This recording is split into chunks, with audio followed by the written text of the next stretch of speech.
We've been out here living off the grid and anchored next to a beautiful tropical island for over 4 months now. But how does life out here for us differ to living life at home connected to the grid? And what does off-grid living mean for us on Florence?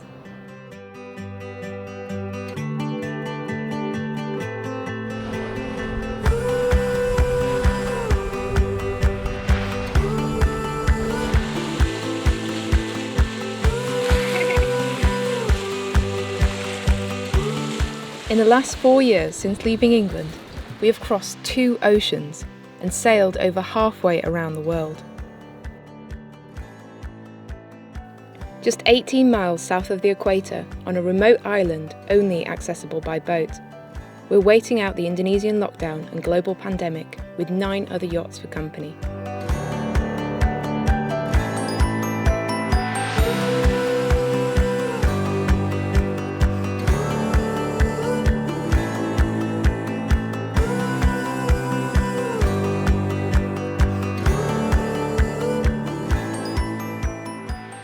These days it is possible to have a big boat full of gadgets and a fully stocked freezer with everything you could possibly want for months at a time, and live your life like you were in a luxury apartment back home. Our budget doesn't quite stretch to that. So here's a look at how our day-to-day lives on Florence off the grid differ to our lives back home on the grid.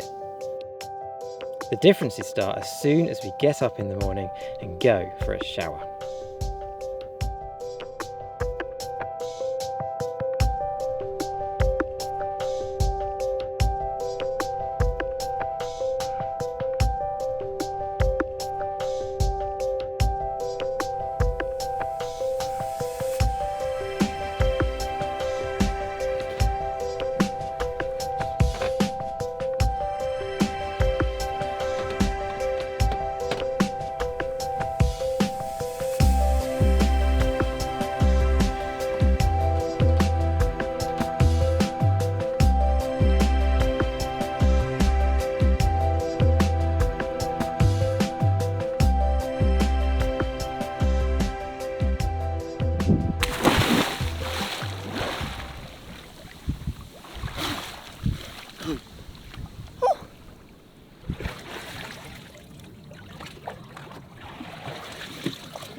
When was the last time that you turned your shower on to an unlimited freshwater supply? Well, we don't have that out here on Florence. We've been living off of rainwater for the last 4 months. We do, however, have access to an unlimited amount of salt water, and it's quite a refreshing way to start the day, really.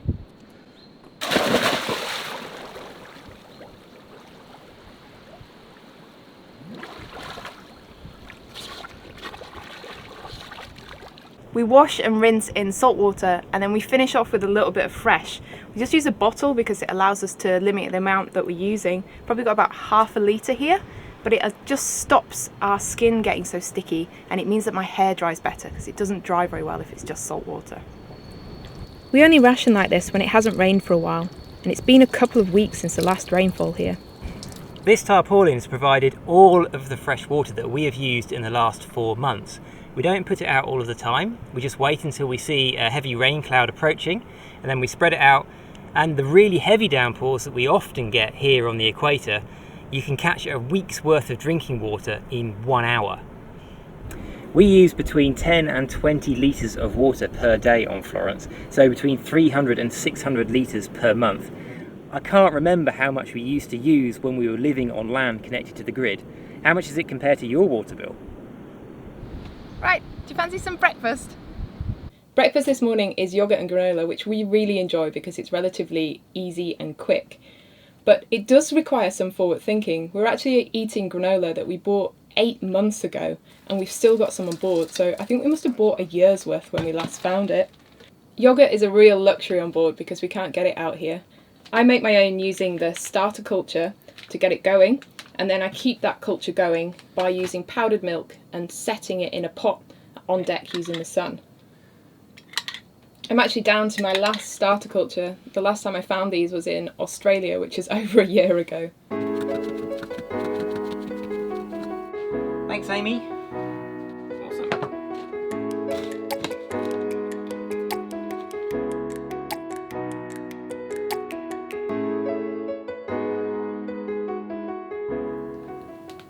We do a lot of video editing on board, but we have to think carefully about how much power we have before we plug in.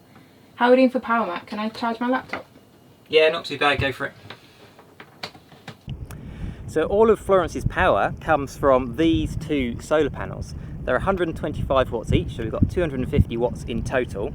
And these provide everything we need because we never run the engine as a generator, we don't have a wind generator, and we have no other form of power generation on board.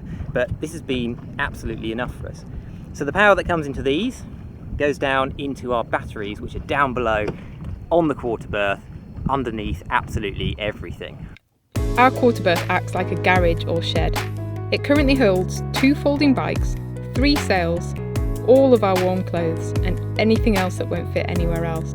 So we're now on the quarter berth, we're underneath the cockpit, that's the cockpit up there, and the cables from the solar panels route into these 2 MPPT controllers, and from there into our house batteries. Now, we would have loved to have gone lithium, but when we set off nearly 4 years ago now, the prices were sky high, and I think they still are pretty high, and we just didn't have the budget for it.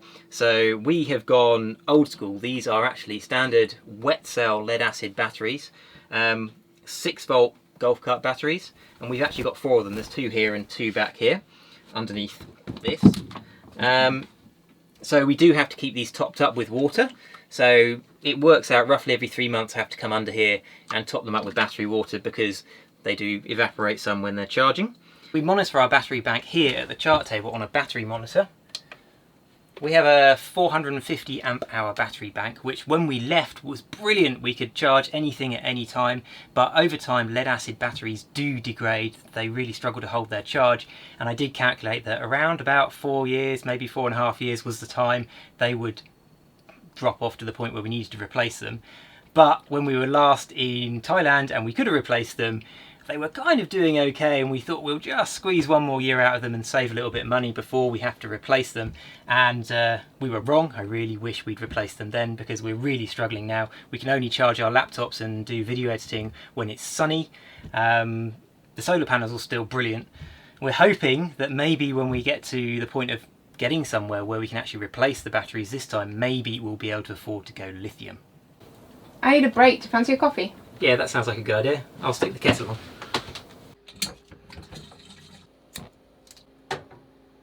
This is actually the last coffee that we've got on board Florence.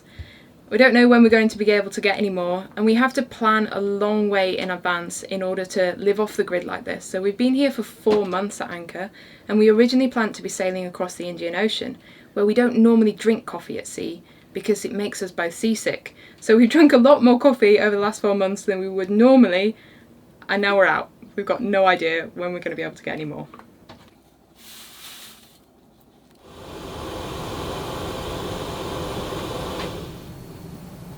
Oh, I think we've run out of gas. Can you check, Matt? I changed the bottle over.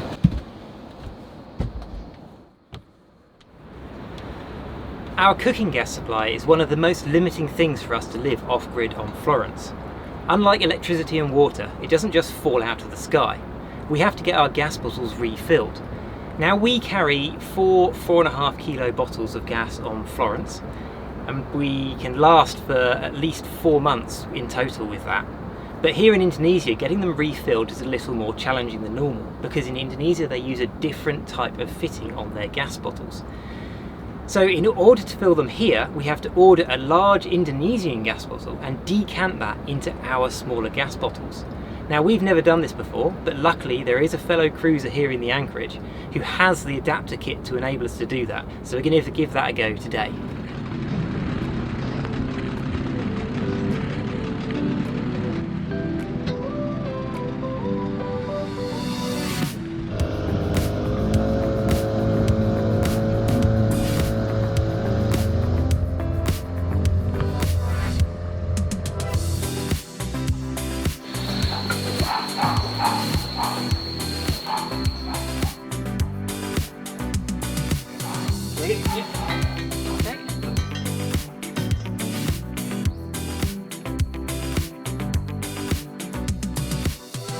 That's it. Oh, you turn the bleed valve on this one? Yeah. When you can't hear it going in anymore, when that sort of equalised pressure, you just bleed it out a bit. Okay. That's where you lose a bit of gas. But Yeah, but... right, that's us. Cool. Right. So the way they fill these in Australia is they just crack open the pressure release valve and then they connect up their big gas bottle and it gets transferred under high pressure into our gas bottle until liquid gas runs out of the overpressure valve. Then they close that back up and shut off the valve on the input side and your bottle's full. Now we don't have the pressure going into the bottle, so we've got to wait a bit longer. And every now and then I'll just crack that off and see if it's full. Yeah. You're doing good. Right, that's the gas sorted. Now I just need to find somewhere I can get my hair cut. Out here off the grid, this is the hairdressers. When was the last time you had your hair cut at a barber's or hairdresser's? I know it's probably longer than usual because of COVID at the moment, but for us it's been over 4 years.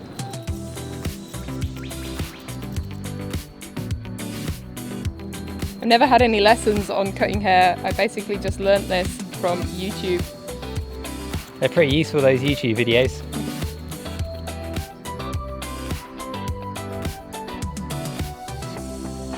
No matter what I ask for, I always seem to come out with the same cut. I only watched one video. If you've watched all our videos from the start when we left England 4 years ago, you can tell me whether or not she's improving.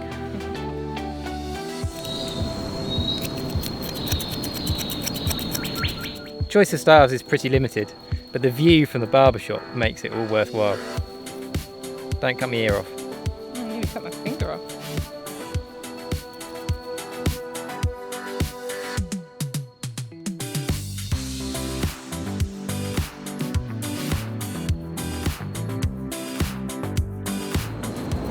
Right, what can I do for you?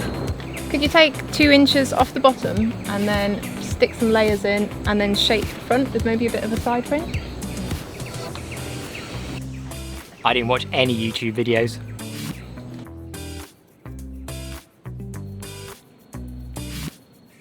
How much do you trust me? Not very much. Don't have much choice. Is it straight? Yeah, of course it's straight. I'm a professional. We just saw a huge rain cloud coming this way. Matt's run off to go and shut all the hatches because we left them wide open. Hopefully this is going to give us some nice drinking water. These palm trees are doing a brilliant job of keeping me dry.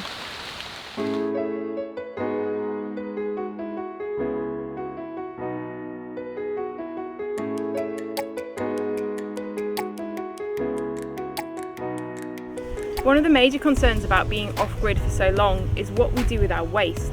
Normally when we're at sea, we compact and clean all of our plastic and then we keep hold of it until we're going somewhere where we know there are facilities that they can get rid of it. But here it's a little bit different. We've been here off-grid for months now and we're likely to be here for much longer, which means we need to find a way of dealing with our plastic waste. We can't just store it all on Florence. We're not happy about it, but the way the locals deal with it here is to burn it. We try to minimise the amount of plastic waste that we need to burn. This is about what we have once every 2 weeks, but that's really the only option there is to deal with it out here. Yeah, we're really not happy about it, but that's how it is. Some things can be recycled here, so we send them back in the food boat and the locals get a bit of money for returning them. Normally on board, all organic waste would go over the side, but here on the island, it is really appreciated by the pigs. Not dogs. It's papaya, mate. You don't like You papaya. don't like that. Wait for the chicken head. Hey, Sunday.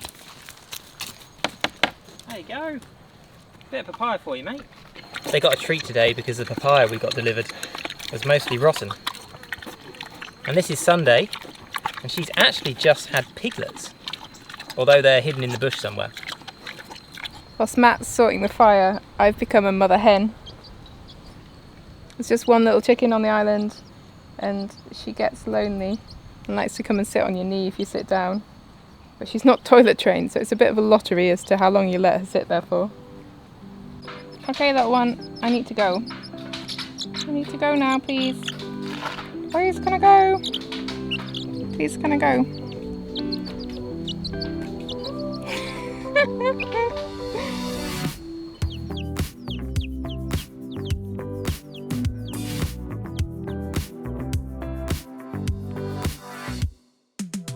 Although this is an absolutely beautiful location and it might look like we're on a permanent holiday, we do have chores to do every single day. How's about I do the laundry if you mow the lawn? Yeah, okay.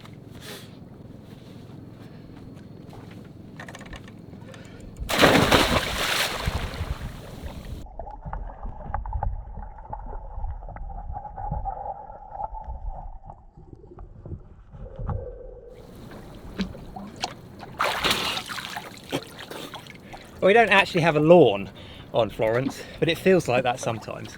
We get a lot of weed growing on the bottom of the hull, and we have to actually scrub it off at least once every 2 weeks. Kind of our equivalent of a lawn. And this is our washing machine. When was the last time you used a washing machine? For us, it was about 6 months ago when we were in Thailand. So we do all of our washing when we collect rainwater in the dinghy. Job's done, it's time to phone home. They should be awake by now in the UK with the time difference. With modern communications, we can be in contact anywhere around the world at a cost. We can use a satellite phone, but it's actually much cheaper for us to use a mobile data connection.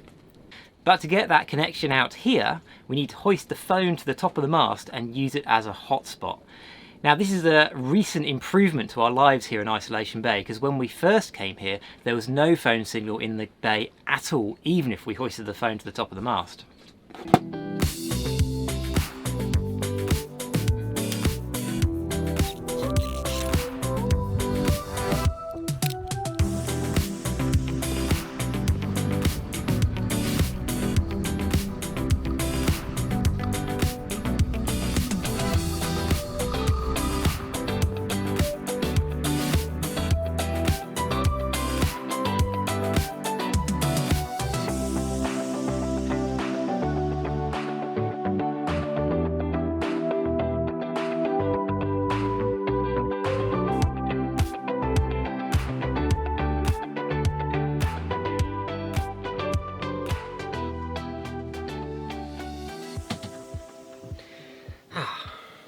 You ready for some dinner?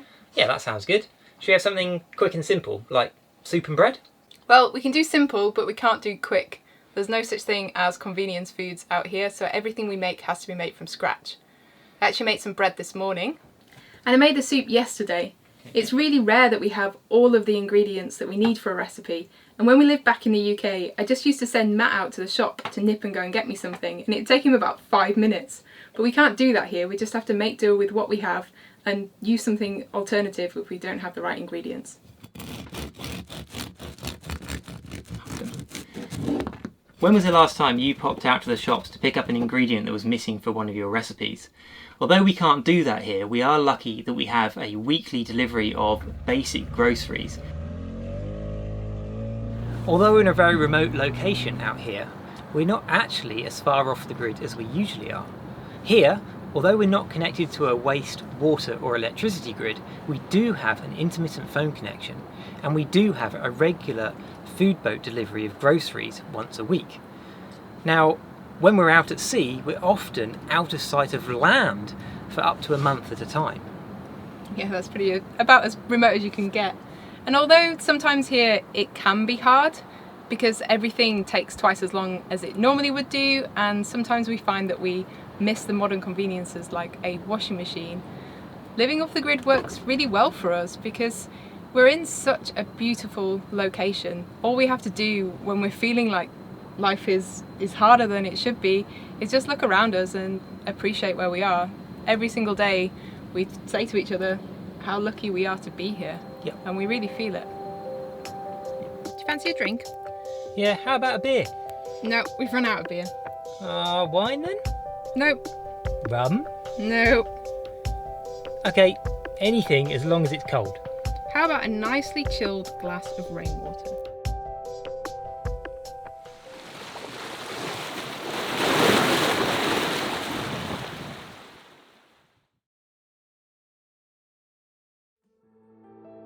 Next time, we leave Florence behind and battle the Indian Ocean in a different way.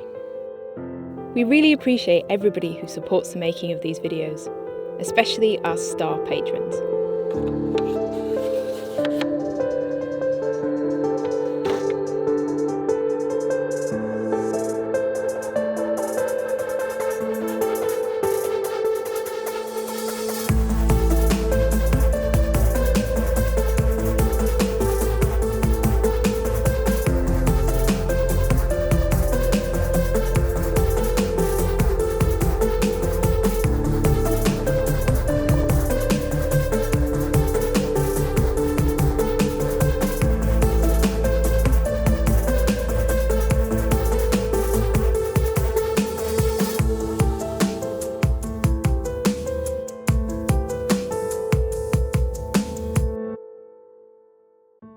If you'd like to support the making of these videos, please follow the link and join the crew on our Patreon page. And don't forget to subscribe to catch the next one.